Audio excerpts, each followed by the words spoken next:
మున్నూరు కాపు సంఘం రాష్ట్ర అధ్యక్షుడు కొండా దేవయ్య పటేల్ గారి ఆధ్వర్యంలో ఈ రోజు సోమాజిగూడ ప్రెస్ మీట్ అయితే నిర్వహించారు। ఈ ప్రెస్ మీట్ కి ముఖ్యంగా హాజరైనటువంటి మున్నూరు కాపు సంఘ నాయకులు మనతో పాటు విజయ్ అన్న, మార్కెట్ కమిటీ చైర్మన్ పటాన్చెరు వారు ఉన్నారు। వారు అడిగి తెలుసుకునే ప్రయత్నం చేద్దాం। ఏంటి ఈ యొక్క ప్రెస్ మీట్ యొక్క ముఖ్య ఉద్దేశం ఏంటిదని అన్న? నమస్తే, చెప్పండి అన్న, ఈ రోజు జరిగిన ప్రెస్ మీట్ యొక్క ముఖ్య ఉద్దేశం ఏంటి?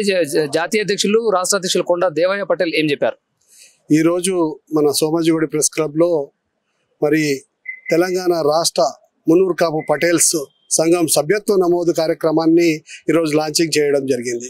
దీని ముఖ్య ఉద్దేశం ఏంటంటే, మొన్న ప్రవేశపెట్టిన మన తెలంగాణ రాష్ట్ర ప్రభుత్వం బీసీలను 42%గా చూపించడం కూడా జరిగిందని, 56% ఉన్న బీసీలను మరి ఈరోజు 42%గా ఎందుకు చూపించారు అనే విధంగా ఈరోజు తెలంగాణలో మున్నూరు కాపులు ప్రథమ స్థాయిలో ఉండేది, మరి ఈరోజు 5వ స్థానానికి చూపించడం జరుగుతూ ఉన్నది।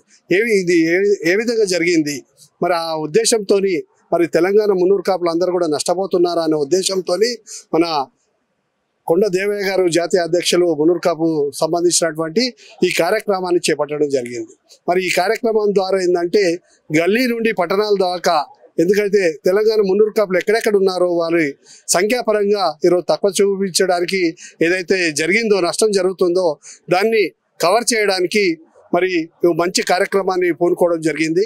ఈ కార్యక్రమం ద్వారా ఏంటంటే, తెలంగాణ మున్నూరు కాపులు అందరూ కూడా మన బస్తీ నుండి ఏదైతే గల్లీలలో మరి గ్రామాలలో ఉండేటువంటి ప్రతి ఒక్కరికి కూడా కింది స్థాయి వరకు కూడా సభ్యత్వం తీసుకున్నట్టయితే, మరి వారి నుండి మరి గ్రామాల నుండి మండలాల నుండి జిల్లాలకు ఈరోజు సంఖ్యాపరంగా మనకు తెలుస్తుంది। ఆ సంఖ్యాపరంగా తెలిసినట్టయితే రేపు రాబోయే ఎలక్షన్లలో కూడా మనకు మన సంఖ్యను బట్టి మనం అడగడానికి ప్రాముఖ్యతను చేకూరుతుంది। మరి ఈ విధంగా చేసినట్టయితే రేపు జరగబోయే ఏదైతే రాష్ట్ర ప్రభుత్వం మనకు 42%లో మేము ప్రాముఖ్యత ఇస్తామని అన్నామో, మరి రేపు కావడానికి ఎంపీపీలు కావచ్చు, రేపు జడ్పీ చైర్మన్లు కావచ్చు, రాబోయే కాలంలో మరి ఎమ్మెల్యేలు ఎమ్మెల్సీలు ఈ సంఖ్యాపరంగా చూసుకున్నట్టయితే దాన్ని ముందుకు తీసుకెళ్లాలనేసి ఒక మంచి ఉద్దేశంతో ఈరోజు కొండదేవ గారు ఈ కార్యక్రమాన్ని ఈరోజు లాంచింగ్ చేయడం జరిగింది।